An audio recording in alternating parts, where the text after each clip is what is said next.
आणि आता नागपूरकरांसाठी एक मोठी बातमी। नागपूर दौऱ्याआधी पंतप्रधान नरेंद्र मोदी यांनी नागपूरकरांना एक मोठं गिफ्ट दिलंय। मेट्रो 2 ला केंद्रीय मंत्रिमंडळाने मान्यता दिलेली आहे। 43.8 किलोमीटरच्या मार्गासाठी 6708 कोटी खर्च लागणार आहे। दरम्यान शहरातील सीवेज लाईनचं नूतनीकरण आणि इतर खर्चाला 1927 कोटींच्या खर्चाला देखील मान्यता देण्यात आलेली आहे।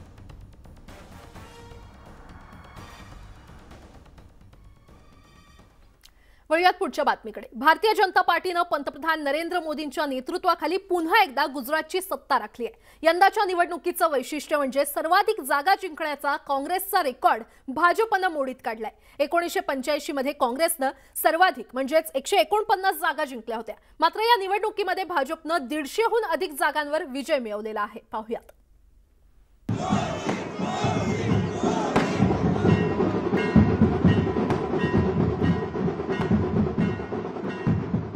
गुजराती जनतेने पुन्हा एकदा भारतीय जनता पक्षाच्या हाती राज्याची सूत्र सोपवली आहेत। गुजरात विधानसभा निवडणुकीत भाजपने काँग्रेसचं रेकॉर्ड मोडलंय। गुजरात विधानसभा निवडणुकीत सर्वाधिक जागा जिंकण्याचा विक्रम भाजपने आपल्या नावावर नोंदवलाय। गेल्या वेळच्या निवडणुकीच्या तुलनेत यंदा भाजपने जबरदस्त कामगिरी केली आहे। खरे तर गेल्या 27 वर्षांपासून गुजरातमध्ये भाजपची सत्ता आहे।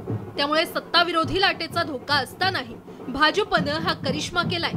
गुजरातमधील विधानसभा निवडणुकीच्या आजवरच्या निकालावर नजर टाकल्यास काँग्रेसने 1980 मध्ये एकूण 182 पैकी 141 जागा जिंकल्या होत्या, तर 1985 मध्ये सर्वाधिक 149 जागांवर विजय मिळवून विक्रम केला होता।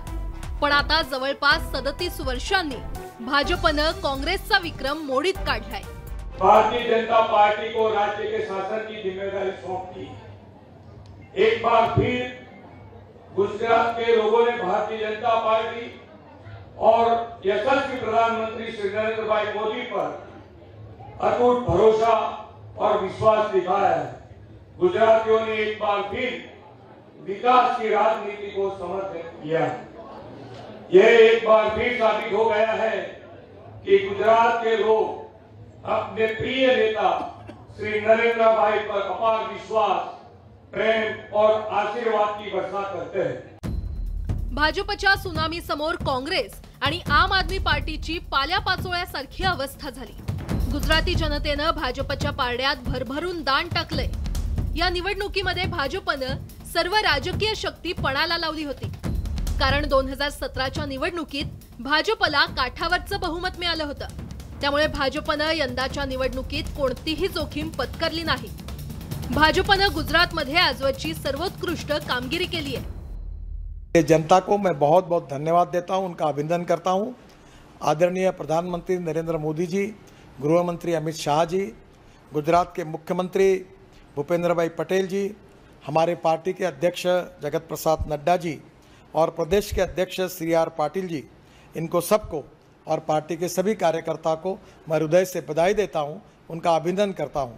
और मेरा विश्वास है कि गुजरात का विकास का यह मॉडल देश की जनता भी स्वीकार करेगी और जनता उसी प्रकार से भारतीय जनता पार्टी को नरेंद्र मोदी जी के नेतृत्व में समर्थन करेगी, यही मेरा विश्वास है। प्रधानमंत्री नरेंद्र भाई मोदी जी के कामों की है ये जीत। धारा 370 हटाकर कश्मीर को सुरक्षित करने वाले अमित भाई शाह की है। ये जीत राज्य के मृदु मुख्यमंत्री माननीय भूपेंद्र भाई पटेल की है। ये जीत राज्य के आक्रामक प्रदेश अध्यक्ष माननीय सी आर पाटिल साहब की है। इस जीत के बाद निश्चित रूप से आने वाले 20 सालों का जो गुजरात तय होने वाला है उस पर काम किया जाएगा। और एक बार फिर गुजरात की जनता ने भारतीय जनता पार्टी पर जो भरोसा किया है, जो विश्वास दिखाया है, निश्चित रूप से उसी भरोसे और विश्वास के साथ आने वाले दिनों में काम किया जाएगा। गुजरात विधानसभा निवडणुकीत 2002 मध्ये भाजपने 127 जागा जिंकल्या होत्या। 2007 मध्ये 117 जागांवर विजय मिळवला होता। 2012 मध्ये 116 जागा, तर 2017 मध्ये ही संख्या 99 वर आली होती। खरे तर गेल्या निवडणुकीत काँग्रेसने 77 जागा मिळवत भाजप समोर आव्हान उभं केलं होतं। त्यामुळे गुजरातमध्ये काँग्रेसने कमबॅक केल्याचं चित्र निर्माण झालं होतं। मात्र गेल्या 5 वर्षात भाजपने एकीकडे काँग्रेस खिळखिळी केली, तर दुसरीकडे विरोधकांना पक्षात घेऊन आपली ताकद वाढवली होती। पंतप्रधान नरेंद्र मोदींपासून विविध राज्यातील भाजपचे मुख्यमंत्री आणि नेत्यांनी गुजरातमध्ये प्रचार केला। भाजपनं नेत्यांची फौज उतरवली होती आणि त्यामुळे भाजपला यंदा विक्रमी विजय मिळवता आलाय। Bureau report, news 18 Lokmat. आज शिमल्यामध्ये काँग्रेसची महत्त्वपूर्ण बैठक होणार आहे। या बैठकीमध्ये हिमाचल प्रदेशच्या मुख्यमंत्र्यांच्या नावाची घोषणा होण्याची शक्यता आहे। हिमाचलचे प्रभारी राजीव शुक्ला आणि पर्यवेक्षक देखील बैठकीला उपस्थित राहणार आहेत। प्रचार समितीचे सुखविंदर सिंग सुखू आणि माजी मुख्यमंत्री दिवंगत वीरभद्र सिंग यांच्या पत्नी प्रतिभा सिंग हे मुख्यमंत्री पदाच्या दावेदारीचे प्रमुख मानले जात आहेत।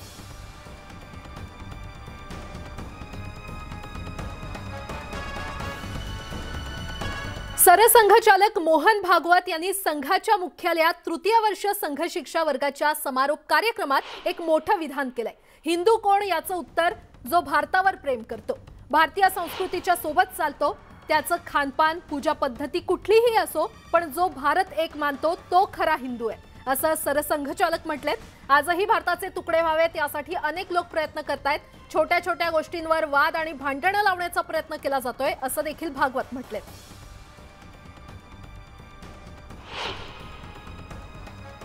हिंदू परंपरा से भारत का रहिवासी और भारत का उत्तरदायी है। और हिंदू कौन है, इसका असली उत्तर यह है कि जो भारत को अपना मानता है, भारत की भक्ति जिसके मन में है, जो इस प्रकार एकत्व का परिचय देने वाली, सबको साथ लेकर चलना सिखाने वाली सद्भावी संस्कृति है, ऐसा चलने के लिए संयम सिखाती है, कृतज्ञता सिखाती है, उस संस्कृति के संस्कारों के अंदर चलने का प्रयास करने वाला। आणि आता एक मोठी बातमी, श्रद्धा वालकरचे वडील आज उपमुख्यमंत्री देवेंद्र फडणवीस यांची भेट घेणार आहेत। किरीट सोमय्या सुद्धा या भेटी दरम्यान उपस्थित असणार आहेत। त्यानंतर किरीट सोमय्या आणि श्रद्धा वालकर हिचे वडील विकास वालकर हे पत्रकार परिषद घेणार आहेत आणि यावेळी आता ते काय खुलासा करणार आणि काय आरोप करणार याकडे लक्ष लागले।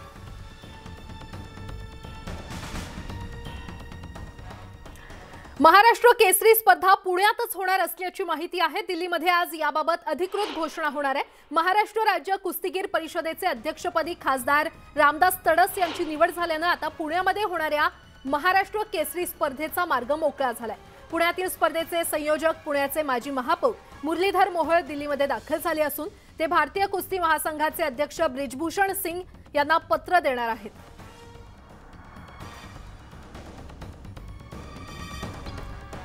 आणि आता सर्वसामान्यांसाठी एक मोठी बातमी, ठाणे, नवी मुंबई आणि वसई विरारसह कोकणातील वेंगुर्ल्यामध्ये 2046 घरांची सोडत म्हाडा कोकण मंडळाकडून लवकरच काढण्यात येणार आहे। त्यासाठी येत्या 10 दिवसात जाहिरात प्रसिद्ध केली जाणार आहे। या सोडतीमध्ये अत्यल्प उत्पन्न गटासाठी 1001, अल्प उत्पन्न गटासाठी 1023, मध्यम उत्पन्न गटासाठी 18 तर उच्च उत्पन्न गटासाठी 4 घरांचा समावेश आहे। मुंबईच्या आसपास म्हणजेच वसई विरार, ठाणे आणि नवी मुंबईमध्ये परवडणाऱ्या दरात घराचं स्वप्न पूर्ण करण्याची संधी मिळत असल्याने म्हाडा मुंबई आणि कोकण मंडळाच्या सोडतीची इच्छुकांना प्रतीक्षा असते आणि आता नवीन प्रणाली तयार झाली असून तिच्या चाचण्या देखील यशस्वी झाल्या असून सोडतीच्या निकषातील बदल देखील आता अंतिम झालेत।